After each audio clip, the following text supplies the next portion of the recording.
انسان کے اندر دونوں سسٹم ہیں، فَأَلْهَمَهَا فُجُورَهَا وَتَقْوَاهَا، یہ دونوں نظام لے کے چلتا ہے۔ اسلام کو سیکھنا پڑتا ہے، اور اسلام کے لیے جو سب سے بڑا سرمایہ ہے، جیسے آپ بازار میں جاتے ہو، دکان کھولتے ہو، پھیری لگاتے ہو، تو اس کے لیے پیسہ چاہیے، ڈالر چاہیے۔ ڈالر کے بغیر آپ کاروبار نہیں کر سکتے۔ اسلام کے لیے ایمان چاہیے، ایمان کے بغیر اسلام پہ چلا نہیں جاتا، جانتا ہوگا چل نہیں سکے گا۔ ایمان وہ طاقت ہے، وہ سرمایہ ہے، وہ کیپٹل ہے جس سے کوئی مرد عورت وہ دین پہ چل سکتا ہے۔ یہ زیادہ ہوگا تو زیادہ چلے گا، تھوڑا ہوگا تو تھوڑا چلے گا، نہیں ہوگا تو صفر ہوگا، زیرو ہوگا۔ تبلیغ کا جو یہ کام اللہ تعالیٰ نے ہمیں دیا ہے، یہ ایمان کو سیکھنے کی اور اس کو آگے پہنچانے اور پھیلانے کی محنت ہے۔ ایمان سیکھنے کے لیے فمن شاء اتخذ الی ربہ سبیلا، کوئی ایک طریقہ نہیں ہے، کئی طریقے ہیں۔ اللہ نے سبیل کے اوپر الف لام نہیں لگایا، الف لام ہٹا کر یہ بتایا ہے کہ اللہ تک پہنچنے کے راستے کئی ہیں، محنت کے، اور راستہ تو ایک ہے اسلام، اس پر آنے کی جو محنت ہے اس کے راستے مختلف ہیں۔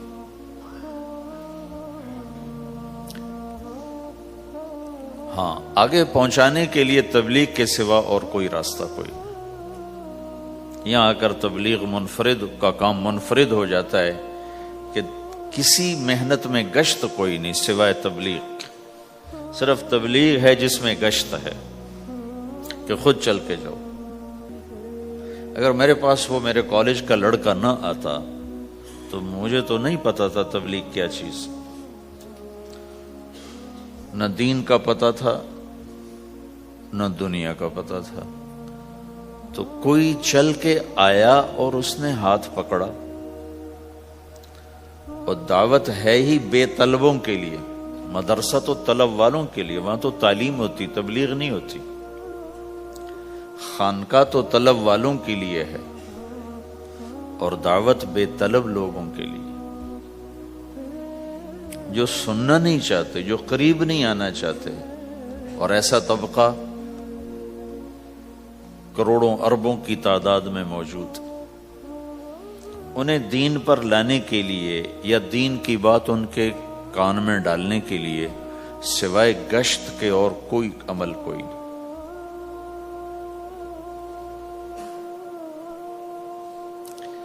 میں پشاور گیا تو جماعت میں انہوں نے کہا جی یہاں ایک وکیل صاحب ہیں، تبلیغ والوں کو بہت گالیاں دیتے ہیں، شکل دیکھتے ہی گالیاں دینا شروع کرتے ہیں۔ آپ کے علاقے کے؟ آپ کے علاقے کے؟ میں کہا اچھا ملاؤ۔ پشاور میں رہتا تھا، وکالت کرتا تھا، میرے علاقے کا میاں چنو ایک چھوٹا سا ٹاؤن ہے وہاں کا تھا، میں اس کے قریب تلمبا ایک چھوٹا سا ٹاؤن ہے، میں وہاں۔ تو جب ہم ان کے دروازے پر گئے اور نوک کیا تو دروازہ کھلتے ہی انہوں نے وہی کام شروع کر دیا، دیکھتے ہی۔ اور کہا میں نے تمہیں کتنی دفعہ کہا ہے، وہ جو مقامی، کہ تبلیغ والوں کو میرے دروازے پر مت لایا کرو۔ تو اب بتاؤ، میں اگر یہ تبلیغ کے رگڑے نہ لگے ہوتے تو میں تو 2 تھپڑ اس کے منہ پہ مارتا، یا مفتی صاحب کی طرح فتویٰ سناتا، تو اسلام سے خارج ہو گیا ہے، توبہ کر۔ میں نے اس سے کہا بھائی میں تو تبلیغی بن کے آپ کے پاس نہیں آیا، میں تو اس لیے آیا ہوں کہ مجھے پتہ چلا کہ آپ میاں چنو کے ہیں اور میں تو لمبے کا ہوں، تو میں تو اس لیے آپ کو ملنے آیا ہوں۔ تو ایسے ہوا، اچھا آپ تو لمبے کے ہو؟ میں نے کہا تو لمبے کا ہوں۔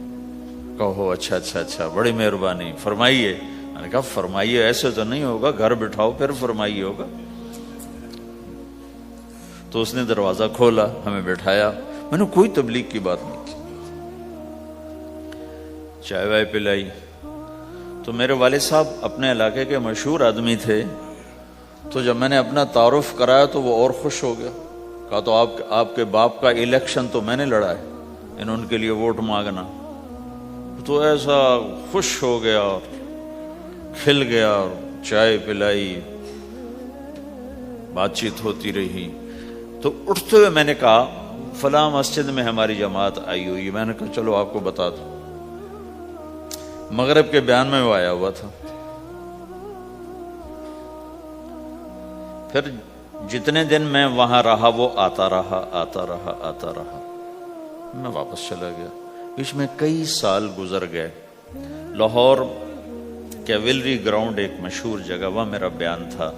جو کرکٹر آئے ہوئے تھے، ان کو ہم نیا سعید انور، انضمام، مشتاق، ان کو ہم قریب کر رہے تھے. اس وقت نئے ان کو قریب کر رہے تھے. تو یہ لوگ آئے ہوئے تھے. تو بیان کے بعد ان کو لے کر ہم ایک کمرے میں بیٹھے. اس کمرے کی دیوار شیشے کی تھی. تو لوگ اندر آنے کی کوشش کر رہے تھے، تو ان پہرے والے ان کو روک رہے تھے. تو اس میں سے ایک آدمی منہ اوپر کر کے میری طرف سے اشارہ کرے. تو میں نے دیکھا تو ایک آدمی کی بڑی داڑھی، اور وہ مجھے ایسے اشارہ کر رہا ہے. میں نے نہیں پہچانا. تھوڑی دیر کے بعد میں نے غور سے دیکھا تو وہ وہی وکیل صاحب پشاور والے. تو میں نے وہ ان کو اندر بلاؤ. وہ اندر آئے تو میں اٹھ کے ملا. کہنے لگے یہ دیکھو، یہ تمہارا ایک گشت. میرا وقت بھی لگ چکا ہے، بدنوں کا چلہ لگا ہے یا 3 چلے لگے ہیں. تو جو دیکھو نا، آپ میں سے کئی لوگ پھیری لگاتے ہیں، جس کو گجرا پھیری لگاتا ہوں. پھیری میں پہلے سمجھا ہی نہیں. پھیری تو کہتے ہیں چھوٹے جہاز کو جو سمندر میں چلتا ہے. میں سمجھا یہ پھیری لگاتے ہیں، پھیری. اور وہ تو گجراتی میں پھیری کہتے ہیں پھیری کو. تو پہلے تو میں چکر کھاتا رہا کہ یہ کیا ہے پھیری. پھیری تو چھوٹے جہاز کو کہتے ہیں، چھوٹا بحری جہاز. تو پھر بعد میں کسی نے کہا کہ یہ چل پھر کے سودا بھیجا. اچھا پھیری کو پھیری کہہ رہے. تم خدا کو خدا کر دیتے ہو. خدا کا شکر. ایک تو خدا لفظ ہی میں نے پہلے کہا تھا بولنے کا نہیں ہے، ایک اس کو خدا کو خدا کر دیتے ہو. خدا کی قسم. تو تم پھیری لگاتے لگاتے گاہک بنا لیتے ہو. نہیں بناتے ہو؟ پھیری لگاتے لگاتے تم اپنے گاہک بنا لیتے ہو. یہی تبلیغ کا کام ہے کہ پھیری لگاؤ، لوگوں کے در کھٹکھٹاؤ. کوئی لے گا کوئی نہیں لے گا. جو آپ لوگ پھیری لگاتے ہو تو سارے آپ سے سودا لیتے ہیں؟ نہیں لیتے. کوئی لیتا ہے کوئی نہیں لیتا. لیکن آپ جاتے رہتے ہو. آہستہ آہستہ آپ اپنا اتنا کام کر لیتے ہو کہ آپ کی روٹی چل جاتی. تو سارے نبیوں نے پھیرا لگایا. کوئی نبی گھر نہیں بیٹھا کہ میرے پاس کوئی آئے گا تو اسے سکھاؤں گا. ہر نبی نے پھیرا لگایا. اور داؤد علیہ السلام نے ایک دفعہ یہ کیا، ایک بڑا عبادت خانہ بنایا اور اس کی دیواریں اونچی کر دی. اتنی اونچی کہ اندر کوئی جا نہ سکے. اور یہ طے کیا کہ ہفتے میں ایک دن میں کسی سے نہیں ملوں گا، صرف اللہ اللہ کروں گا. ہفتے میں ایک دن. تو وہ پہلا دن تھا، اندر سے تالا لگا دیا اور خود اندر بیٹھ گئے. اور پہلا دن ہے کہ میں آج کسی سے نہیں ملوں گا. تو میرے رب کو یہ بات پسند نہیں آئی کہ نبی کا کام کٹ کے بیٹھنا نہیں ہے، لوگوں میں جانا ہے. تو اللہ تعالیٰ نے انسانی شکل میں 2 فرشتے اندر اتار دیے.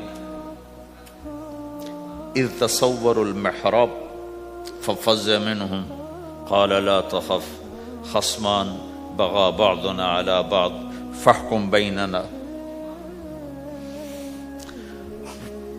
کہا جی حضرت ہمارا جھگڑا ہو گیا ہے، ہم آپ سے فیصلہ کروانے آئے. تو داؤد علیہ السلام ڈر گئے کہ دروازہ بند ہے، یہ آئے کہاں سے. دیوار اتنی اونچی ہے کہ اس کے اوپر سے چھلانگ لگا کبھی اندر نہیں آ سکتے. تو یہ کون ہے، آئے کہاں سے.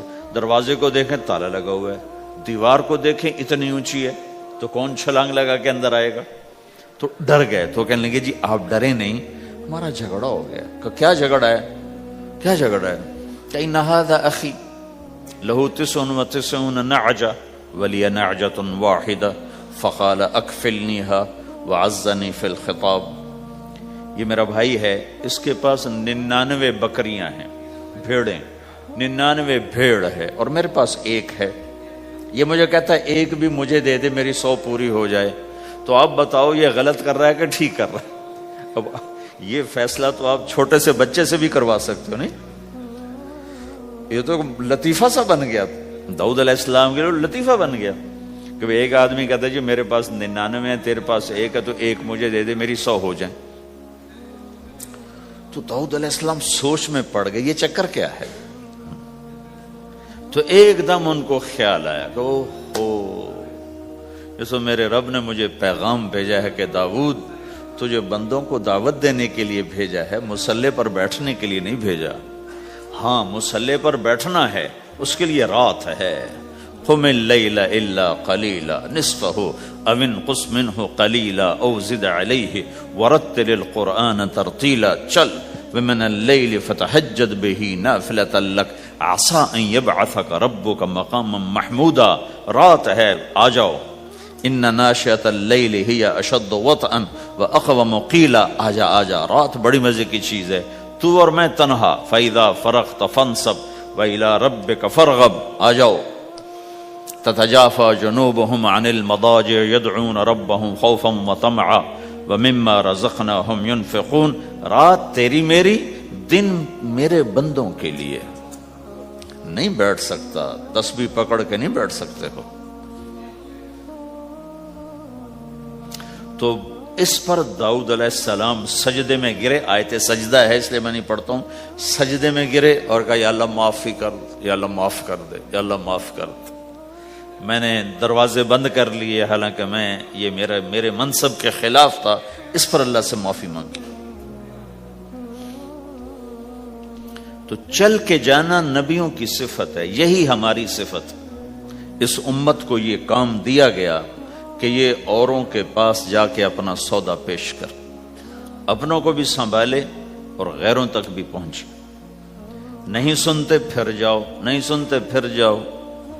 کیونکہ دلوں کا پھیرنا اللہ کے ہاتھ میں ہے، تیرے ذمہ آواز لگانا ہے. اللہ تعالیٰ نے تقسیم کر دی. قم اللیل الا قلیلا، رات اللہ کے پاس آ جا. دن میں کیا کر، ان لک فی النہار سبحا طویلا، تیرا دن میں کام بہت زیادہ ہے. سبحا طویلا، دعوت کے کام کو تیرنے سے تشبیہ دی ہے. سبح تیرنے کو کہتے. اللہ کے نبی کا ایک گھوڑا تھا جس کا نام تھا سبحہ، میں نے بتایا تھا پہلے دن. وہ اتنا تیز چلتا تھا جیسے تیر رہی ہو، اس لیے اللہ کے نبی نے خود اس کا نام سبحہ رکھا تھا، تیرنے والا. تو تبلیغ کے کام کو تیرنے سے تشبیہ دی کہ آپ نے لمبا تیرنا ہے. اور مکے میں تو پانی کوئی نہیں، تو کہاں تیرنا ہے جی؟ سارے مکے میں پانی کا قطرہ کوئی نہیں زمزم کے کنویں کے سوا، تو تیرنا کہاں ہے؟ یہ اس دعوت کے کام کی بڑی خوبصورت تصویر ہے. سبحا طویلا. حالانکہ اللہ فرماتا ہے ان لک فی النہار شغلا طویلا عملا عظیما جہدا طویلا، لیکن سبحا طویلا. جو آدمی چل رہا ہوتا ہے اگر وہ بیٹھ جائے تو کوئی نقصان تو کوئی نہیں. گاڑی چلا رہا ہے، کہیں گاڑی روک لے تو کوئی نقصان تو کوئی نہیں، تھوڑی دیر سے پہنچ جائے گا. کہیں گاڑی کھڑی کر کے کافی پینے لگ گیا تو کوئی مسئلہ تو کوئی نہیں ہے، آدھا گھنٹہ دیر سے گھر پہنچ جائے گا. تیرنے والا پانی میں اتر گیا، اب یہ رک سکتا ہے؟ کیوں بھائی؟ اگر یہ کافی پینے کا ارادہ کرے تو کہاں جائے گا؟ تو مچھلی کے پیٹ میں جائے گا. پانی میں اترنے کے بعد اختیار ختم ہے، اب تیرنا ہے. کہاں تک؟ دوسرا کنارہ جب تک ہاتھ میں نہیں آتا تیرنا ہے. سبحا طویلا، جب تک آخرت کا کنارہ ہاتھ میں نہیں آتا اے میرے نبی تجھے دعوت کا کام کرتے ہی رہنا ہے، کرتے ہی رہنا ہے، کرتے ہی رہنا ہے، تیری چھٹی کوئی نہیں. سبحن میں یہ اشارہ تھا کہ چھٹی کوئی نہیں، یہ موت تک کا کام ہے. وَاعْبُدْ رَبَّكَ حَتَّى يَأْتِيَكَ الْيَقِينُ. آئے ہائے جب یہ آیت اتری یا ایھا المدثر قم فانذر وربک فکبر، اے میرے محبوب اٹھ جا، اٹھ جا، میرا پیغام سنا، تو لیٹا ہوا ہے۔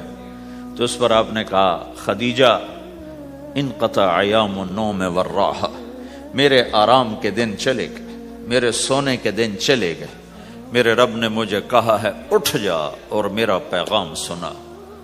تو اس وقت تو کوئی جاننے والا نہیں تھا، تو پہلے آپ چپ کے بات فرما رہے تھے، پھر اللہ نے کہا کھل کے کہہ، تو پھر آپ نے کہا میں خدیجہ میں کس کو کہوں، میری کون سنے گا، من ادعو من یستجیب۔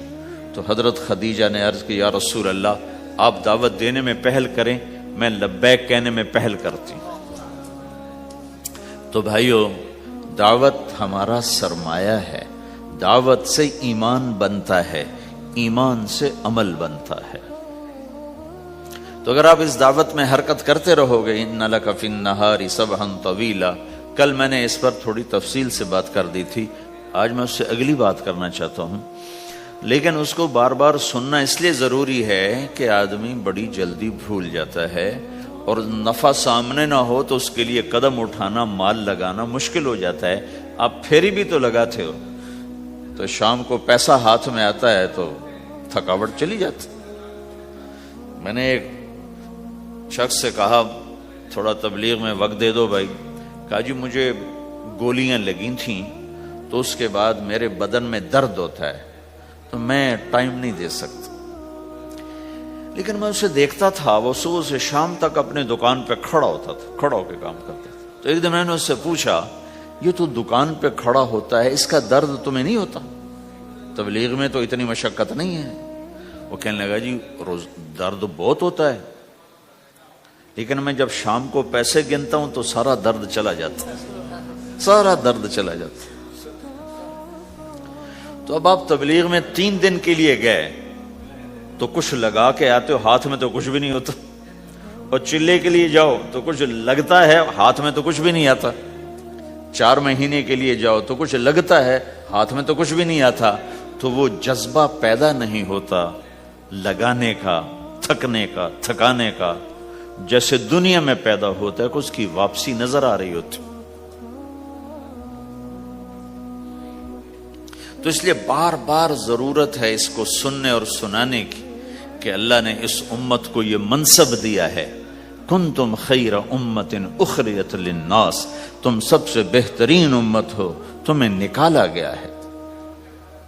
کیا کرتے ہو؟ تأمرون بالمعروف وتنہون عن المنکر وتؤمنون باللہ، بھلائی کی بات کرتے ہو، برائی سے روکتے ہو، صلہ مجھ سے لیتے ہو، تؤمنون باللہ، صلہ مجھ سے لیتے ہو، اللہ پہ ایمان لاتے ہو۔ کل بھی میں نے کہا تھا کہ ہر مسلمان کے ذمے دعوت ہے، عمل کرے یا نہ کرے۔ آج پھر اس کو دوہرا رہا ہوں کہ عمل کرے یا نہ کرے، اوروں کو دعوت دینا ہر مسلمان کے ذمے ہے۔ اللہ تعالیٰ نے بنو اسرائیل کے بارے میں کہا میری تم پہ لعنت ہے، لعن الذین کفروا من بنی اسرائیل علی لسان داود و عیسی ابن مریم، اے داود، اے عیسیٰ، ان پر لعنت بھیجو۔ کتنا سخت اللہ کا فرمان ہے۔ اچھا کیوں، کس لیے؟ اللہ نے دو جرم بتائے، ذَلِكَ بِمَا عَصَوْا وَكَانُوا يَعْتَدُونَ، یہ بہت نافرمان ہو چکے ہیں، بہت نافرمان ہو چکے ہیں۔ ایک اس کی وجہ سے ان پر اللہ کی لعنت۔ دوسرا کیا ہے؟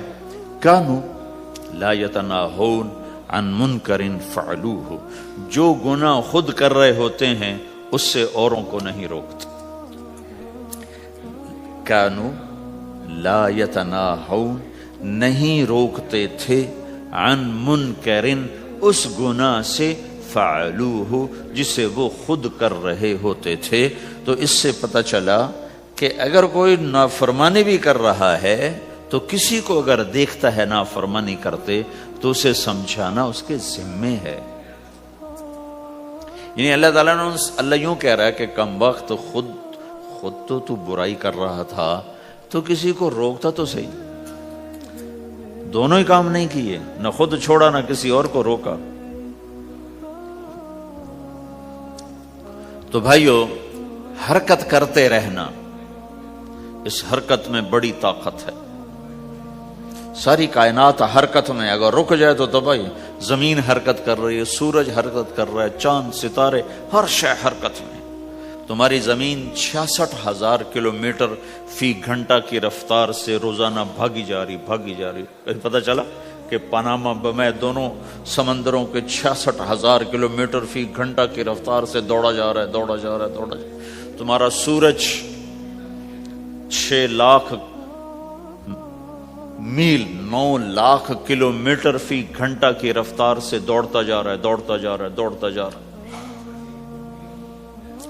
حرکت کے ساتھ زندگی ہے، حرکت ختم ہوگی زندگی ختم ہو جائے گی. اب لوگوں نے حرکت کی، اپنے ملکوں کو چھوڑ کر آئے، اللہ نے آپ کو روزگار دے دیا، باعزت روزگار دے دیا. تو بھائیو اللہ کے دین کے لیے حرکت کرتے رہنا، عمل بھی آ جائے گا انشاءاللہ. ایک دن دیکھو گے زندگی بدلے گی. ہمارے بزرگ تھے، ساتھی فوت ہو گئے، تو ان کا بیٹا PIA میں کیپٹن تھا، جہاز اڑاتا تھا. تو انہوں نے کہا بیٹا نماز پڑھ لیا کر. کہا ابا فرصت نہیں ملتی، بہت کام ہوتے. کہا اچھا چلو نماز کے وقت ایک آدمی کو دعوت دے دیا کر. 5 نمازیں ہیں، 5 دفعہ دعوت دے دیا کر. وہ کہنے لگا میں دعوت دوں؟ خود تو میں پڑھتا نہیں، دوسرے کو کیسے دعوت دوں؟ کہا بیٹا ایک تو میری مان لے، نماز کا انکار کیا ہے تو یہ تو مان لے کہ چلو کسی کو کہہ دیا کر کے بھائی نماز پڑھا کرو. کہا چلو یہ تو آسان ہے، میں کہہ دوں گا. تو اس نے اپنے ابا کی بات مان لی، ہر نماز پہ 1-2 کو کہہ دیتا بھائی نماز پڑھا کرو. اس کے والد فوج میں جرنیل تھے، یہ کیپٹن تھا، دونوں کی ملاقات نہیں ہوئی. 6 مہینے بعد باپ بیٹا کی ملاقات ہوئی تو دیکھا تو کپتان صاحب کی داڑھی بھی اور ماتھے پہ محراب بھی. انہوں نے کہا بیٹا یہ کیا ہوا؟ کہا آپ نے مجھے پھنسا دیا. وہ جب میں لوگوں کو کہتا رہا تو میرے اپنے اوپر اثر ہونا شروع ہو گیا کہ میں اپنے آپ کو ملامت کرنے لگا کہ اوروں کو تو کہہ رہا ہے، خود تو پڑھتا نہیں. کہا اس نے مجھے کھڑا کیا اور میں نماز پہ آیا. پھر ایک دن شیو کرنے لگا، شیشے میں کھڑا دیکھ رہا تھا تو میں نے کہا جب اللہ کو سجدہ کر رہا ہوں تو چہرے پہ نبی کی سنت بھی ہونی چاہیے. تو میں نے سیفٹی بھی پھینک دی، میں داڑھی بھی رکھ لی. تو تبلیغ کا کام کرتے رہنا، ہم فرشتے نہیں بن سکتے. ایک دفعہ ایک آدمی نے میرے اوپر بڑی چڑھائی کی، تم تبلیغ والے منافق ہو، کہتے کچھ ہو کرتے کچھ ہو، تمہارے قول اور فعل میں بہت فرق ہے بہت. جب ان کا غصہ اتر گیا تو میں نے ان سے کہا بھائی 100 نمبر تو اللہ نے بھی نہیں مانگے، آپ کیوں مانگتے ہو؟ اللہ نے کہا ہے فمن ثقلت موازینہ، جس کی نیکیاں بڑھ جائیں گی گناہ تھوڑے ہوں گے تو پاس کر دوں گی. تو 100 نمبر تو اللہ نے بھی نہیں کہا کہ ایک گناہ تیرے کھاتے میں نہیں ہونا چاہیے. 100/100 نمبر لے گا تو جنت دوں گا، نہیں تو ریپٹ مار کے جہنم میں ڈالوں گا. تو 100 نمبر تو اللہ بھی نہیں مانگتا، اسے پتا ہے میرا بندہ کمزور ہے، کبھی گناہ کرے گا کبھی نیکی کرے گا. تو وہ کہتا ہے جس کے پاس 51 نیکیاں ہوئیں اور 50 گناہ ہوئے تولوں گا تو 51 جھک جائیں گے نا، 50 معاف. مثال دے رہا ہوں میں. ہمارے علاقے میں ایک زمیندار تھے، وہ ذکر بھی بہت کرتے تھے، گالیاں بھی بہت دیتے. ادھر سبحان اللہ تیرے فلانے، الحمدللہ کے ساتھ ایک پھکڑ تولتے تھے. ساری زندگی وہ ایسا ہی کرتے رہے. جب وہ فوت ہو گئے تو کسی نے ان کو دیکھا تو انہوں نے پوچھا کہ میاں صاحب آپ کے ساتھ کیا ہوا؟ آپ تو گالیاں بہت دیتے تھے. خود انہیں یہ پوچھ رہے آپ تو گالیاں بہت دیتے تھے، تو آپ کے ساتھ کیا ہوا؟ کہ اللہ تعالیٰ نے میرے ذکر اور میری گالیوں کو تولا تو میرا ذکر بڑھ گیا تو میری بخشش ہو گئی. اللہ نے بھی کاؤنٹنگ رکھی ہے، پرفیکشن مانگی نہیں. اگر اللہ پرفیکشن مانگتا تو پھر آپ کہتے تم کرتے کچھ ہو کہتے کچھ ہو. اگر میں کہتا صحیح ہوں تو ایک نیکی تو کر رہا ہوں، اور کرتا نہیں ہوں تو ایک گناہ کر رہا ہوں. کیا پتا میرا رب میرے کہنے کے تو فعل میرے نہ کرنے کو معاف کر دے. بس ایک صورت میں ہے کام خطرناک کہ اگر میں اس کہنے سننے کو اپنی دنیا بنانے کا ذریعہ بنا لوں پھر خطرناک ہے. تأمرون الناس بالبر وتنسون انفسکم وانتم تتلون الکتاب، وہ یہ آیت. لیکن اگر میرے اندر اخلاص ہے تو پھر میں انسان ہوں، کبھی اچھا کروں گا کبھی برا کروں گا، لیکن میرے ذمہ صدا لگانا ہے. تو بھائیو اس تبلیغ کے کام کو کرتے رہنا، اس سے ایمان بنتا ہے. ایمان سے دین وجود میں آتا ہے. دین کے دو حصے ہیں، ایک عبادات ہے جس میں نماز سب سے اہم ہے. پھیری پہ ہو گھر پہ ہو نماز نہ چھوڑو. رمضان کے روزے ہیں، اللہ پھر رزق زیادہ دے دے، حج کرو، زکوٰۃ دو.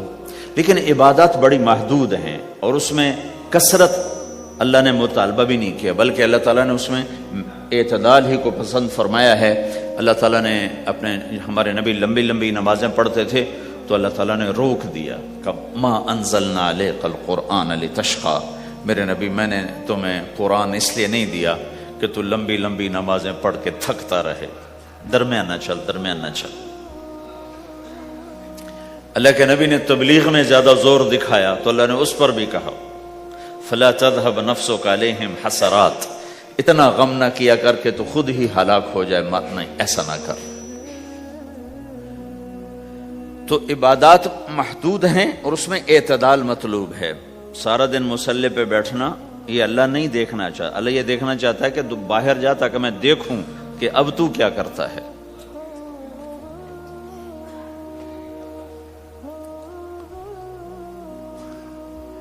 دوسرا حصہ اس کا اخلاقیات ہے، آپس کی معاشرت ہے. دین جو اثر انداز ہوتا ہے وہ معاشرت سے اثر انداز ہوتا ہے، عبادت سے نہیں. عبادات سے نہیں. عبادت تو مسجد کے اندر ہے یا مصلی پر گھر کے اندر ہے. روزہ اندر کی چیز ہے، حج بیت اللہ میں ہے، زکوٰۃ مسلمان کو دی جاتی ہے. تو دنیا میں دین پھیلنے کے لیے اور اپنوں کو دین کے قریب کرنے کے لیے جو سب سے بڑا عمل ہے وہ بھائیو اچھے اخلاق ہے. یہ دوسرا حصہ میں آج بیان کرنا چاہتا ہوں. اللہ کے نبی نے فرمایا ایو عرى الاسلام اوثق، مجھے بتاؤ اسلام کا سب سے مضبوط عمل کیا ہے؟ تو صحابہ نے کہا الجہاد. یا رسول اللہ جہاد. اسلام کا سب سے مضبوط عمل کیا ہے؟ صحابہ نے کہا جہاد. تو آپ نے کہا وحسن وما هو به، ہاں جہاد بہت اچھا عمل ہے لیکن سب سے بڑا عمل نہیں ہے، سب سے مضبوط عمل نہیں ہے. ان کا جی الصلاۃ، نماز. تو ہم نے کہا ہاں وحسنۃ وما هي بها، نماز بھی بہت اچھی چیز ہے لیکن وہ نہیں جو میں پوچھ رہا ہوں، سب سے اعلیٰ، سب سے اوپر، سب سے مضبوط نہیں. تو انہوں نے کہا جی الحج، حج. تو آپ نے کہا حج بھی بہت اچھا عمل ہے لیکن وہ نہیں جو میں نے پوچھا ہے. پھر صحابہ نے کہا جی روزہ، آپ کا روزہ بھی بہت اچھا ہے لیکن وہ نہیں جو میں نے پوچھا ہے. تو پھر صحابہ نے کہا یا رسول اللہ پھر آپ ہی بتائیں، ہمیں تو نہیں پتا. تو ہمارے نبی عبادات سے اوپر لا رہے ہیں، اپنے ساتھیوں کو عبادات پہ قائم کر دیا. ہر آدمی نمازی بن چکا ہے، ہر آدمی روزے دار بن چکا ہے، ہر آدمی مالدار زکوٰۃ دینے والا بن چکا ہے، اور ہر آدمی حج کا جذبہ پیدا کر چکا ہے. اب آپ ان کو اخلاق پہ لانا چاہتے ہیں، چونکہ اسلام کی تکمیل اخلاق سے ہے. اسلام کو تشبیہ دی گئی ہے گھر کے ساتھ، بنی الاسلام علی خمس. تو بنیا کا لفظ عمارت پر بولا جاتا ہے. تو اسلام کی بنیاد میں ہے کلمہ، نماز، روزہ، حج، زکوٰۃ. اگر اس مسجد کی بنیادیں بھر دی جائیں تو اس کو مسجد تو نہیں کہیں گے نا. ہاں جی بنیادیں ڈال دی ہیں، چھت ڈالنی ہے. جب چھت پڑے گی تو پھر یہ مسجد کہلائے گی. تو اسلام کی بنیاد قائم ہو چکی تھی، اب آپ چھت ڈالنا چاہتے تھے. چھت کیا ہے؟ وہ اچھے اخلاق ہیں. تو اب آپ ان کو اوپر لا رہے ہیں. تو آپ نے جب پوچھا تو انہوں نے وہی کہا جو انہوں نے ابھی سیکھا تھا، نماز، روزہ، جہاد، حج. لیکن آپ نے سب کی نفی کر دی، نہیں یہ بھی نہیں، یہ بھی نہیں، یہ بھی نہیں، یہ بھی نہیں۔ اچھا یا رسول اللہ آپ بتائیں، تو آپ نے فرمایا ان اوثق عرى الاسلام الحب للہ والبغض للہ، اسلام کا سب سے مضبوط عمل وہ آپس میں اللہ کے لیے محبت کرنا ہے۔ اسلام کا سب سے مضبوط عمل وہ آپس میں اللہ کے لیے محبت کرنا ہے۔ اسلام کا سب سے مضبوط عمل وہ محبت ہے، اللہ کے لیے بغض ہے، اللہ کے لیے محبت ہے، یہ اسلام کا سب سے مضبوط عمل ہے۔ تو بھائیو، یہ چھوٹا سا معاشرہ اسلامی بن جائے، اس کے لیے بنیاد میں نے پہلے بتا دی، اب چھت بتا رہا ہوں، وہ ہیں اچھے اخلاق۔ اللہ تعالیٰ نے جب ہمارے نبی نے نماز لمبی پڑھی تو اللہ نے کہا درمیانی پڑھو، میں نے ابھی بتایا۔ تبلیغ میں دکھ زیادہ جھیلا تو اللہ نے کہا درمیانہ چلو۔ لیکن جب اللہ کے نبی نے اخلاق بلند کیے، اخلاق، تو اس پر بھی اللہ تعالیٰ فرماتا میرے نبی ذرا اتنا نرم نہ ہو، تھوڑا سا سختی دکھا، آنکھیں دکھا، تھوڑا شوں شاں کر ہیں۔ تو میرے رب نے کیا کہا؟ واہ، میرے رب نے آپ کے اخلاق کی جیسی تعریف کی ہے، آپ کے کسی عمل کی ایسی تعریف نہیں کی۔ نماز کو کہا معتدل، اعتدال، دعوت کو کہا اعتدال، اور اخلاق کو کیا کہا؟ انک لعلی خلق عظیم۔ اور اس کو طاقت پہنچائی قسم اٹھا کے، نون، پھر قسم اٹھائی قلم کی جو علم کا ذریعہ ہے، والقلم وما یسطرون، مجھے قسم ہے قلم اور اس کی تحریر کی، ما انت بنعمت ربک بمجنون وان لک لاجرا غیر ممنون۔ ان دو آیتوں کو چھوڑ کر اگلی جو آیت آ رہی، وانک لعلی خلق عظیم، اے میرے محبوب میں قسم اٹھاتا ہوں قلم اور اس کی تحریر کی، تیرے اخلاق بڑے عالی شان ہیں۔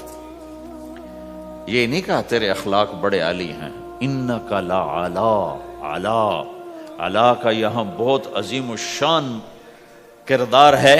علا یہ بتا رہا ہے کہ اے میرے نبی، جتنے اخلاق تصور کیے جا سکتے ہیں وہ سب تیرے تابع ہو چکے ہیں، اور تو ان پہ سوار ہو چکا ہے، تو ان پہ چھا چکا ہے۔ علا چھا جانے کے لیے ہوتا ہے کہ تمام اخلاق تیرے غلام ہو چکے ہیں۔ ایک دفعہ آپ نے فرمایا اچھے اخلاق 360 قسم ہیں، 360 قسم، 360 صفات کا مجموعہ اچھے اخلاق۔ کوئی ایک صفت کسی کو مل گئی تو جنت میں چلا جائے گا۔ تو ابو بکر رضی اللہ عنہ سامنے بیٹھے تھے، کہنے لگے یا رسول اللہ افی منہا شیء، ان 360 میں کوئی میرے اندر بھی کچھ ہے؟ تو آپ نے کہا تیرے اندر سارے کا سارا، کوئی کمی کوئی نہیں، پورے۔ یہ آپ نے اور کسی کو نہیں کہا، صرف آپ نے یہ ابو بکر سے فرمایا کہ ابو بکر تیرے اندر پورے اخلاق 360۔ تو بھائیو، آپس کی محبت اور اچھے اخلاق یہ اسلام کا سب سے چوٹی کا سبق، سب سے اعلیٰ درجے کا سبق۔ اب ایک حدیث